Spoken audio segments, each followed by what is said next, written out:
AI দিয়ে নিজের পাশে মেয়ে লাগিয়ে পিক বানিয়ে যারা সেই পিক সোশ্যাল মিডিয়াতে আপলোড করেন তাদের উদ্দেশ্যে বলে শুনেন, আপনারা কি এআই দিয়ে নিজের পাশে মেয়ে লাগিয়ে নিজেকে স্মার্ট প্রমাণ করতে চান, নাকি আপনাদেরকে যে বাস্তবে কোনো মেয়ে পাত্তা দেয় না তাই এআই সাহায্যে মেয়ে লাগিয়ে নিজেকে সান্ত্বনা দিতে চান? আমি বুঝলাম না ভাই, আপনারা কি বাস্তবে কোনো মেয়ে খুঁজে পান না, নাকি আপনাদের যোগ্যতা নাই? একটা কথা মনে রাখিয়েন, এআই দিয়ে নিজের পাশে মেয়ে লাগিয়ে সেই পিক সোশ্যাল মিডিয়াতে আপলোড করা এটা কোনো ভদ্র ছেলের কাজ হতে পারে না, হোক সেটা রিয়েল অথবা এআই। একজন ছেলে শুধু তার বউয়ের সাথে পিক তোলার অধিকার আছে, বাকি মেয়েদের সঙ্গে কিন্তু অনুমতি নাই। এবার হোক সেটা রিয়েল অথবা এআই।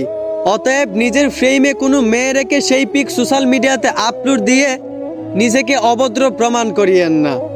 আশা করি বুঝতে পারছেন। ধন্যবাদ।